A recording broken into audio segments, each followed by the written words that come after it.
You're listening to Climate Champions, a podcast from the Architect's Journal. An enormous thank you to Green Building Store for supporting this episode. I'm Hattie Hartman, Sustainability Editor at the Architect's Journal. Welcome to Climate Champions, where we offer inspiration and essential knowledge about design in an era of climate emergency. With my co-host, George Morgan, we're speaking to changemakers and innovators who are transforming architecture as we know it by designing in ways that respect planetary boundaries. And I'm Hattie's co-host, George Morgan, Director of 1.5 Architecture. Hattie and I met at a meeting of ACAN, the Architects Climate Action Network. At the end of this episode, we'll hear from Joe Giddings on how ACAN is helping the AJ's Retro First campaign with an initiative asking people to write to their MPs.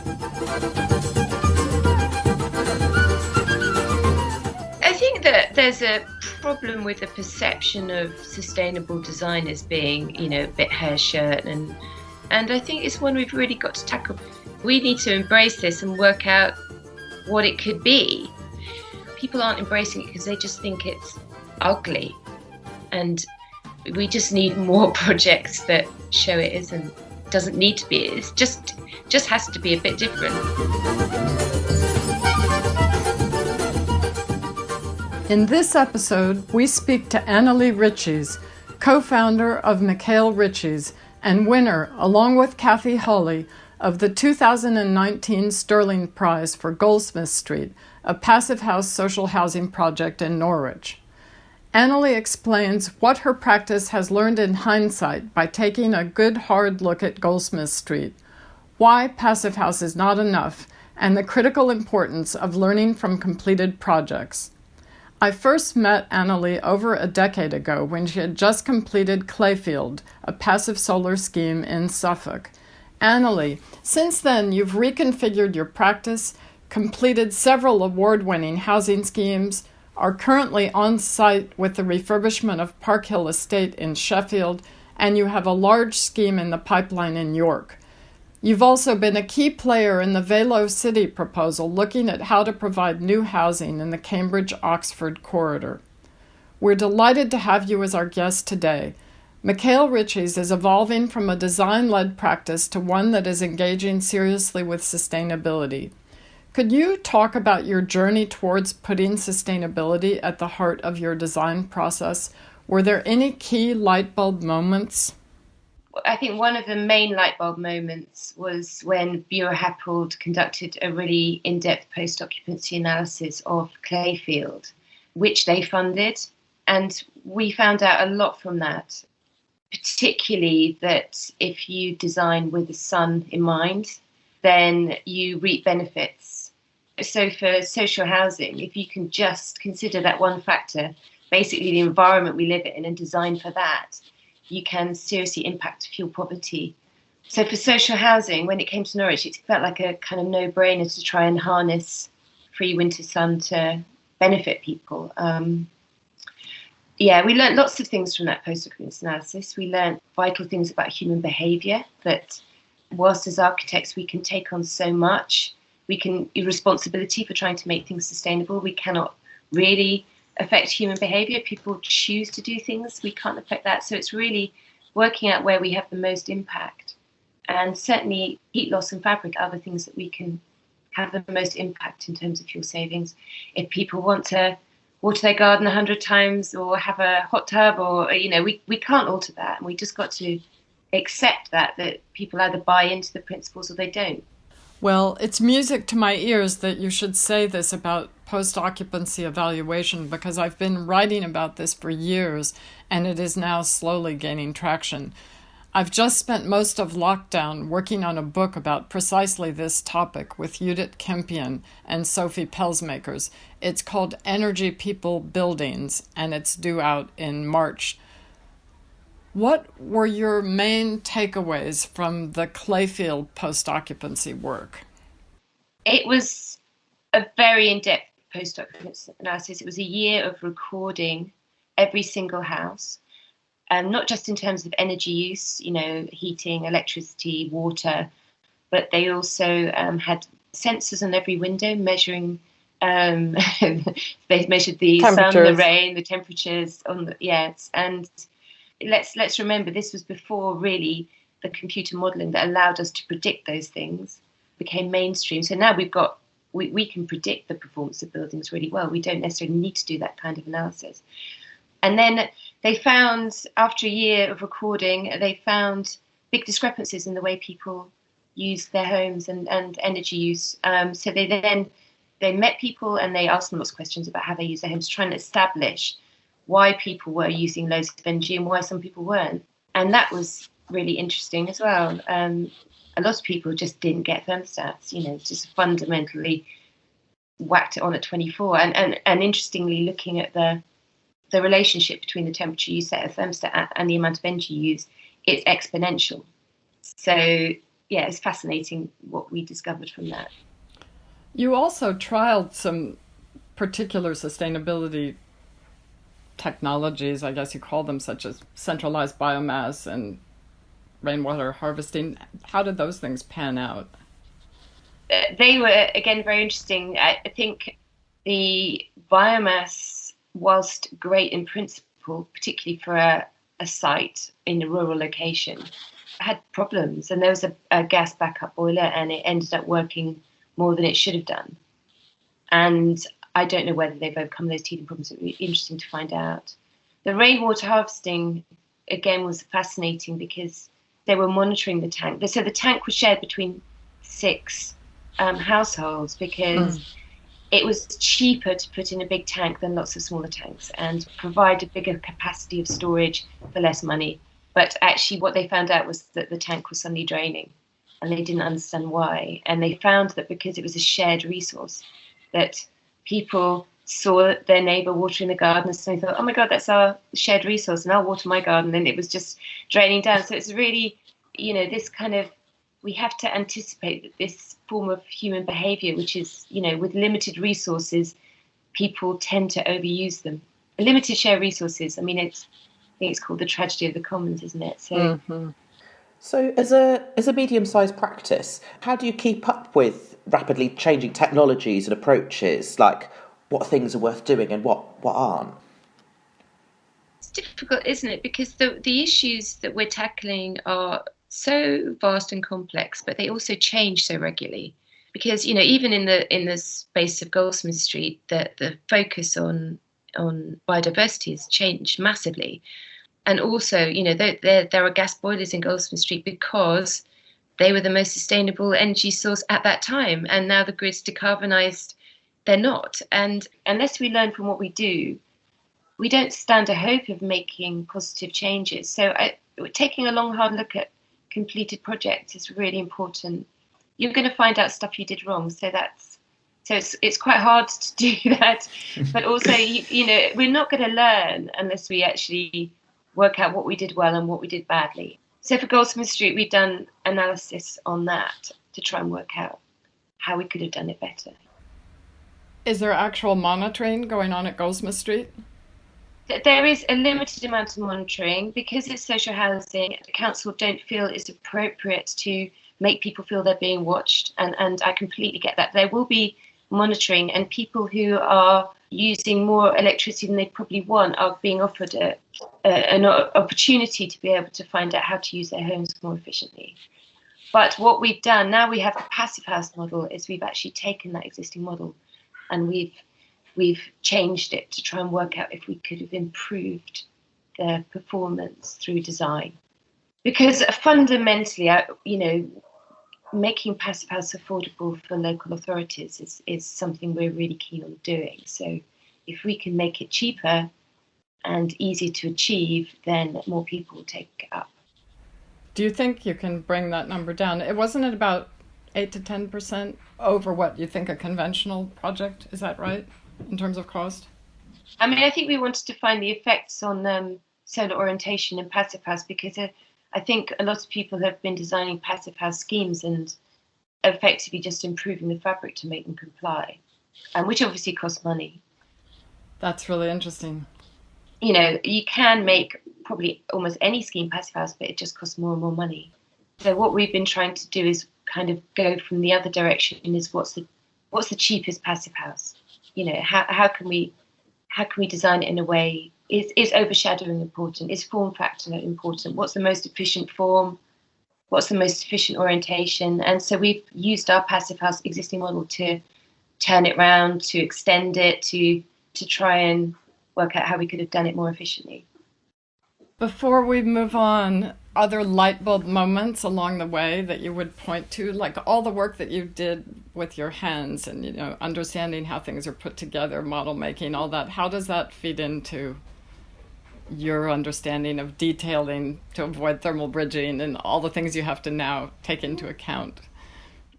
Yeah, so the experience of building and trying to build my own details has had a kind of profound effect really on the way that I approach detailing. I love detailing. It's my favorite bit of a project, but simplicity is really important. And I think when you're dealing a lot with affordable housing, social housing, there's so much cost in detailing. So if you can really make it as simple and easy to build as possible, then you're saving a lot of money that you can spend on other things. So yeah, I remember visiting Goldsmith Street just as it was completing with your associate, James Turner, and he explained that the practice really approached the project as housing designers rather than through a passive house lens. Can you talk us through some of the challenges of working with passive house, and what's your advice to a practice that is cutting its teeth on passive house for the first time? So we didn't design Goldsmith Street as a passive house scheme. It was a passive solar scheme. So after we got the post-occupancy analysis from Clayfield, we tried to do a passive solar scheme at higher density because it was social housing, because pure poverty was so important. And at some point, we lost the project for a few years. We never thought it was going to come back, actually, during the credit crunch. But when it came back, the client said, can we make this passive house? And I have to say, our initial response was slight reticence, because I think we had an impression of it, a kind of aesthetic idea that it was just going to be really boring. I tried to work out why we were a bit like, oh no, not passive house. And they had decided they really wanted to do that because there's a housing association based in East Anglia called Asto Housing that had done a number of passive houses alongside building regs compliant homes, and they'd interviewed the residents and found that they were happier, healthier, chronic health problems had improved, but also because they monitored them over quite a long time, they'd found that they hadn't left. They'd been able to pay their bills and stay. They hadn't been evicted. They hadn't had to go through all those processes.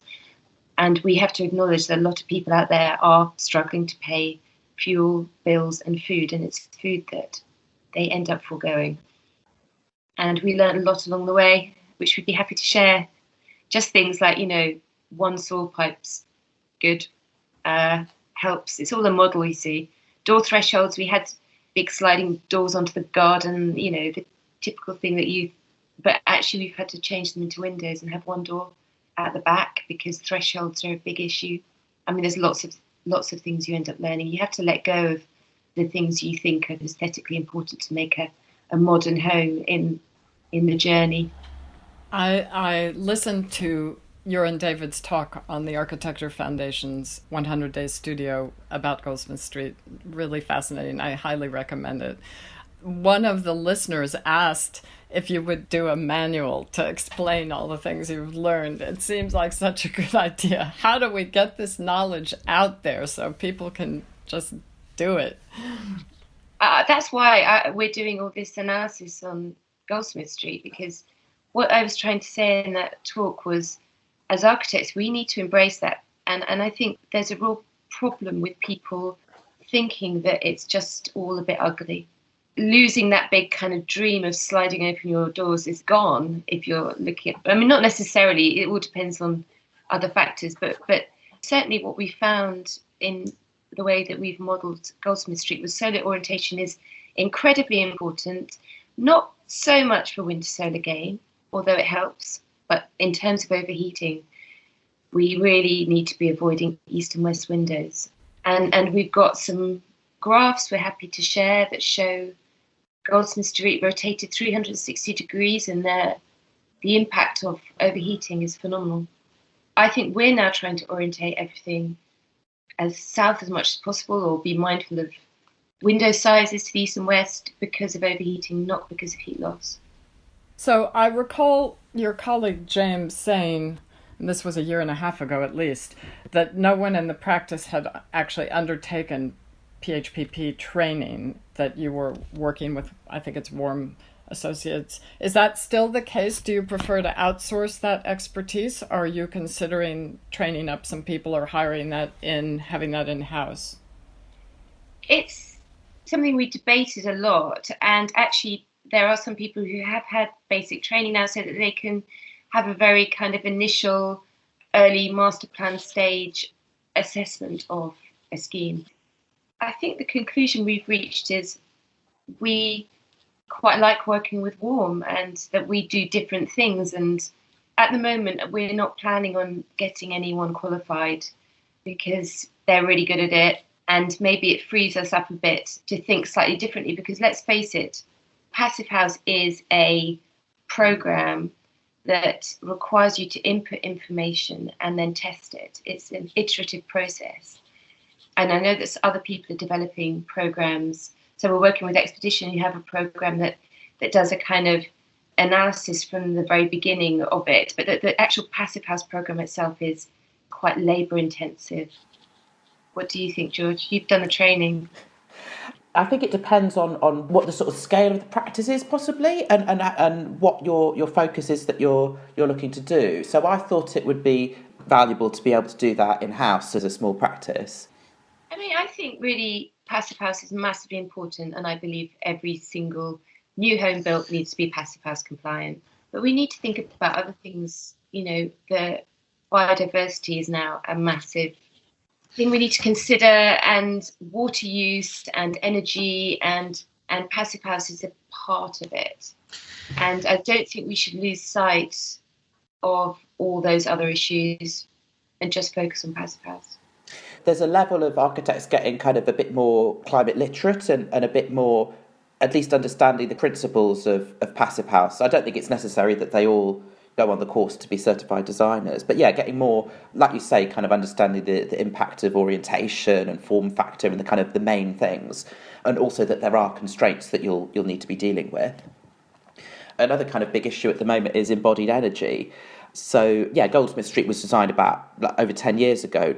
And so I guess there was a little bit less emphasis on embodied carbon then. But even so, David has said on the Architecture Foundation 100 Days Studio presentation that Hattie was referring to, that you've had it modelled and it works out as about 300 kilos per metre squared, which is pretty much on target for RIBA's 2030 target for embodied carbon. It's a timber frame scheme with a brick outer leaf, and so I guess a lot of the carbon that is there will be from the brick.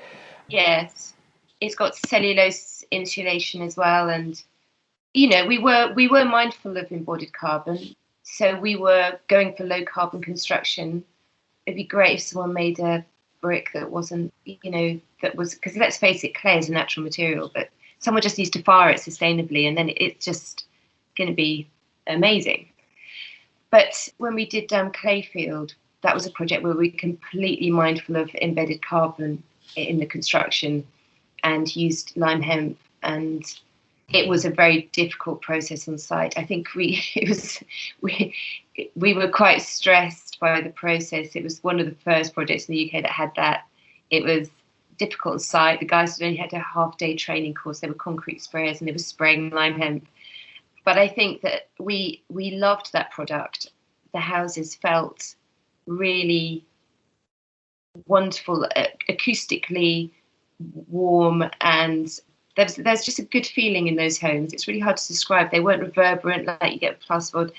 And so I'm really delighted that people have started to find a way to make pre-made walls and out of lime hemp, and all the problems we encompass there, which was in terms of drying times and the kind of sheer messiness of doing it on site, have actually been they're being sorted out. And I think we're going to see this product coming back, and we'd certainly, love to use it again.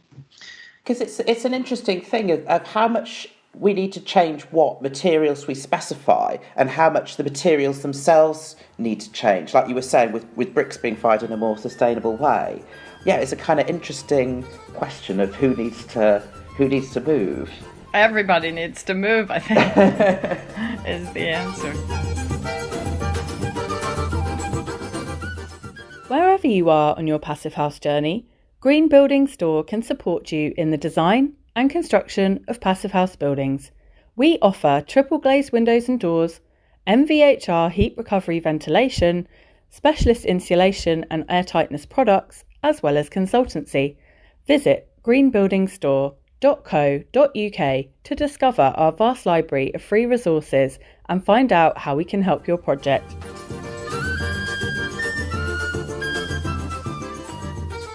Let's talk about retrofit for a minute. Can you tell us a little bit about Park Hill? Yes, I'd love to. I'm thrilled we're working on that project, having been a student at Sheffield, and I love Park Hill. I don't know whether that's because I've had that instilled in me. Obviously it's a brutalist structure with an exposed concrete frame, and it's tricky to work with. It's got very low floor to ceilings, so there's only so much insulation you can actually put in there as well. Our main ethos there has been to keep as much as possible. If it works and we can upgrade it to work, then we're trying to keep it. So we're trying to keep party walls, we're trying to keep the external brickwork. And in terms of insulating, we're just doing the best we can. It's going to be better than current building regs. It would never be able to be a passive house scheme because of that enormous coal bridge. But we're working a lot with Green Gauge, who've done a lot of kind of modelling of the junctions. Obviously, the concrete frame comes into the building, and looking at those moments and trying to apply insulation where they're going to be most effective. And can you tell us about the project you're working on in York?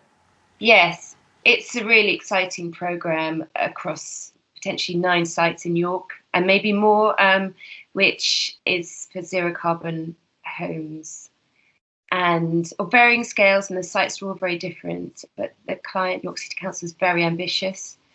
Passive house is a minimum, obviously, but there's all sorts of other things. The zero carbon is something we hadn't done before. It requires a lot of PV, so we've had to kind of consider how we accommodate all that.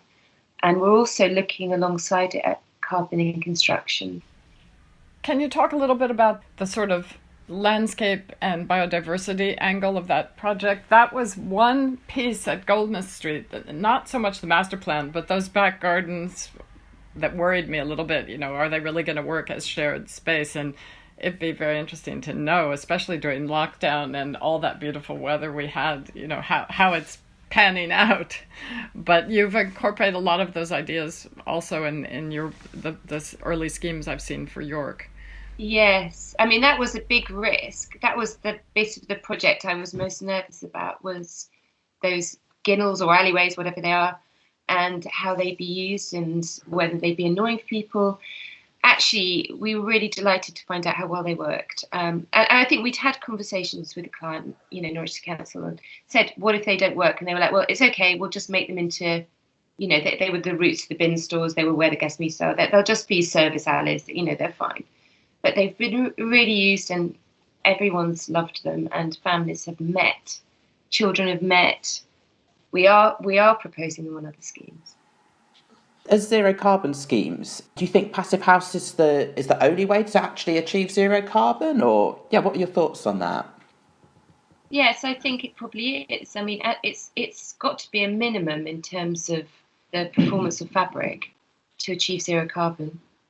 I guess if you had a carbon neutral fuel source, it wouldn't matter so much, but we don't have enough energy to go around for everyone to be taking the attitude that they're paying for low carbon electricity, so they can we cannot make as much electricity as we need for people to have that attitude. So I would say yes, it's a minimum.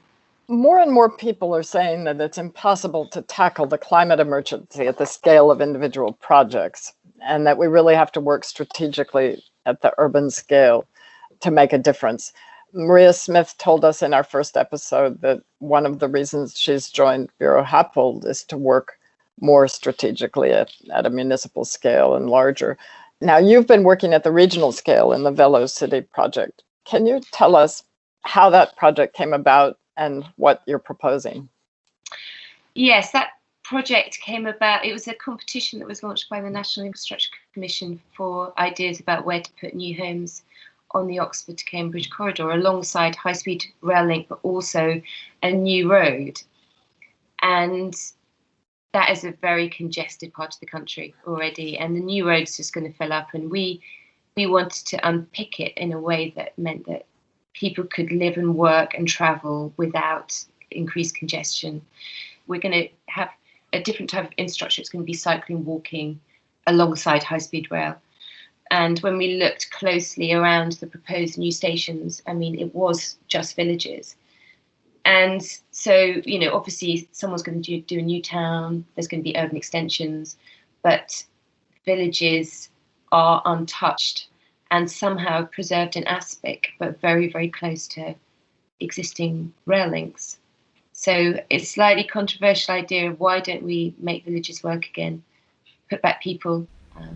So this is not a Mikhail Riches project, am I correct? This is a... No. Can you explain the genesis of this and the cycling angle, I believe?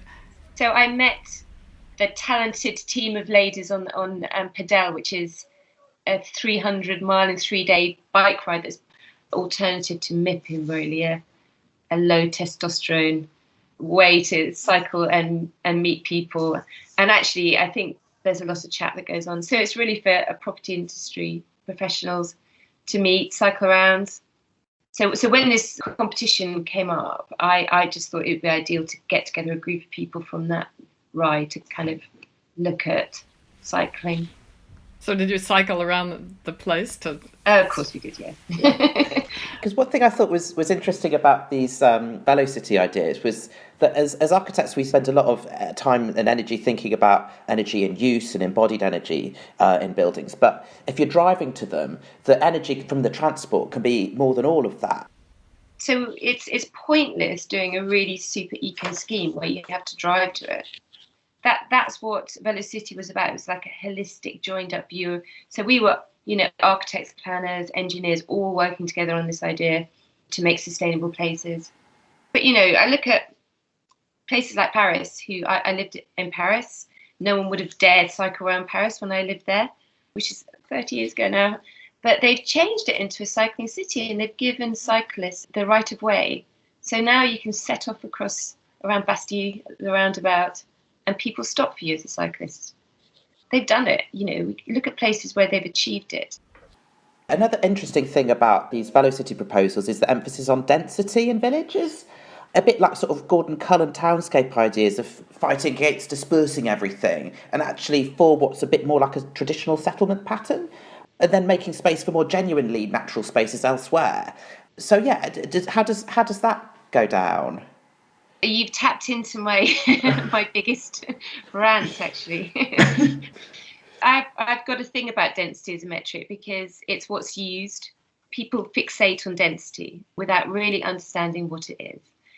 So Building Better, Building Beautiful Commission actually have coined gentle density, which means higher than the 25 dwellings per hectare that we end up with if we apply the overlooking rules and highways design that we're forced to adopt. We cannot keep building at those densities, and we need to be building differently. But if you propose something different, people get very worried about it. If you look at traditional village settlements, they were denser and they were walkable. So we need to really somehow get rid of this overlooking distance and the assumption that highway carriages have to be 5.5 metre wide to allow cars to go as quickly as possible and overtake a bin lorry. We need to be freeing up that space that we give over to allowing this to give to other things like biodiversity, higher densities, play. It's really not complicated. strongly agree, particularly about overlooking as well. It's like, if you're worried, just shut the curtains. Can I tell you where that distance comes from? I found this out recently. So I mean, a lot of architects are kind of used to working in urban areas, but outside urban areas, this 21 or 22 meter distance is very important. Even you say, why that distance? And I'm like, well, it's set in stone, and I've tried to find out where it comes from. I've asked planning offices and no one really knows. But I've recently found out that it was set in 1902 by Parker and Unwin. So they decided that they needed a kind of metric where they would, really was about protecting the modesty of women. And so they went into a field in their shirts and they walked apart until they could no longer see each other's nipples through the shirt. And they measured it, and it's 70 foot. Wow. That is incredible. Had they not heard of curtains? But the idea that we're following a number that no one even knows where it's come from, and it's set in stone as law, is the kind of thing that just drives me insane, actually. When it becomes a really specific rule, it's kind of, if there's a number for something, that counts more firmly than more subjective issues. But, really, we need to be building denser. We can't keep spreading this low density stuff all over the country and making everyone use their cars.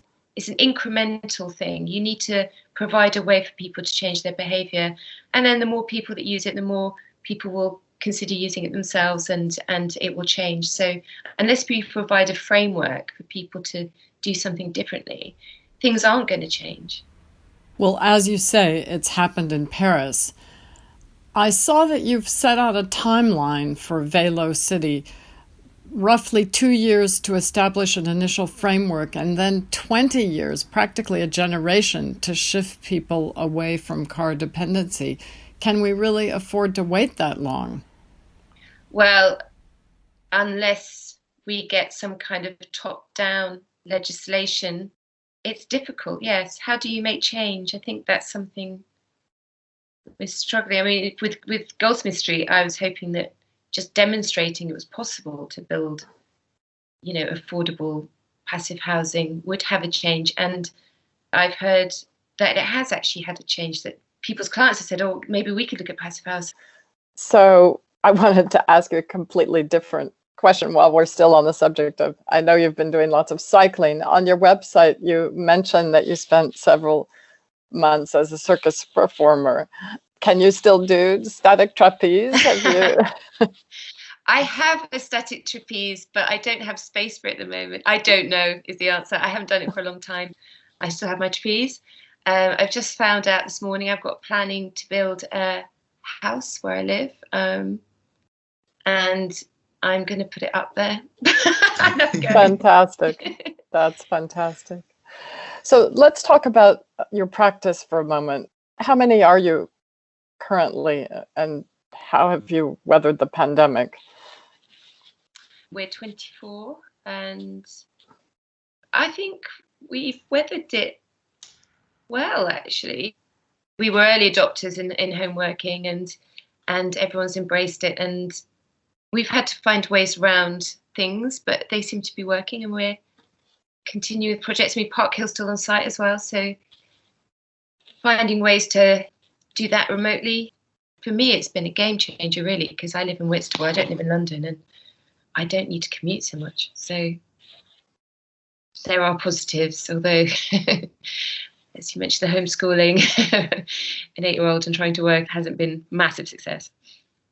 So I think you've grown in the last 18 months or so. How has the Stirling win impacted the practice and your workload? It's not. Interestingly, it doesn't seem to have made any difference to people approaching us for work. Maybe they're scared. But we've got great projects we're working on, so we're fine at the moment. I don't know what's around the corner though. Annalie, I'd like to come back to the perceived dichotomy between sustainability and beautiful architecture. How can we overcome the perception that sustainable design is ugly? I think that there's a problem with the perception of sustainable design as being, a bit hair shirt and And I think it's one we've really got to tackle, because if you think about, we're all steeped in modernism, but you think about that really came out of technological advances in certain materials, and we need to embrace this and work out what it could be. It can seem like there's a bit of a sort of two cultures thing of people who are interested in sustainable design, but it's really more the emphasis on the sustainability than architecture or culture or beauty necessarily. And then there's a sort of design-led practice world which typically doesn't deal with sustainable issues so strongly. So we thought it would be really interesting to speak to you, as somebody from a design-led practice that's moved into the world of taking sustainability seriously as well, to kind of break down some of the barriers between the two camps. I mean, I think this is the fundamental issue, really, which is why people aren't embracing it, because we are taught to think that something is design based and something isn't. And a lot of the things that we see in design are based on a time when we were able to just put tons of glass there and we weren't really worried. You're right. I think people aren't embracing it because they just think it's ugly on some level. And we just need more projects that show it isn't. It doesn't need to be. It's just has to be a bit different. That's a really good place to end, Annalie, and I just thank you very much for sharing all these thoughts with us. Thank you. More projects that show everyone what's possible, clients and fellow architects as well.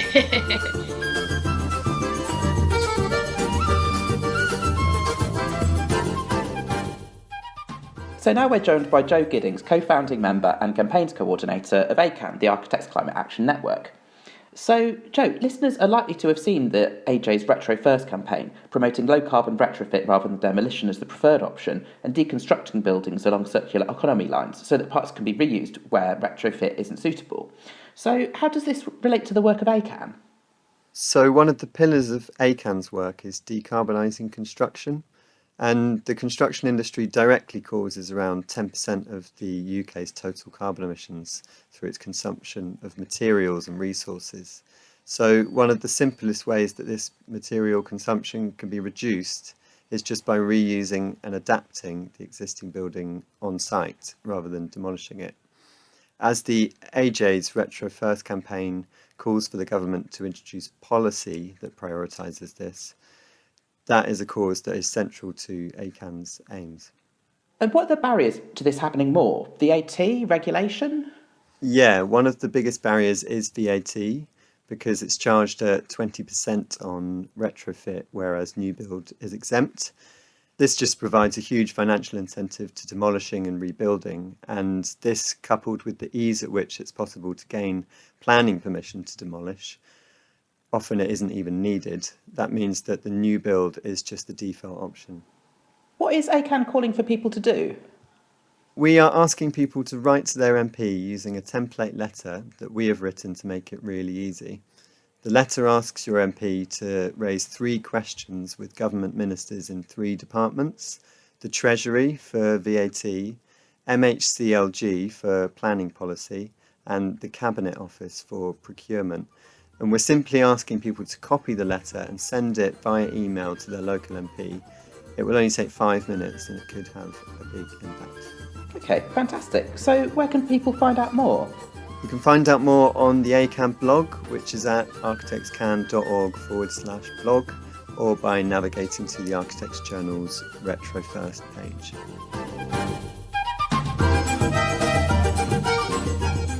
I would like to express an enormous thank you to Green Building Store for supporting this episode of Climate Champions. Our next guest will be Sophie Pelsmakers, author of the Environmental Design Pocketbook and professor of architecture in Finland. Sophie talks about her homecoming to sustainability as a Belgian architecture student in London, the urgent need for architecture curriculum reform to address climate emergency, and the many myths that plague sustainable design.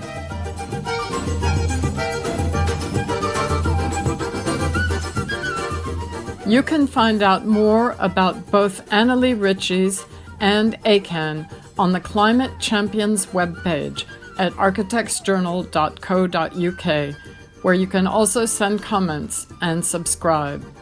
Thanks for listening.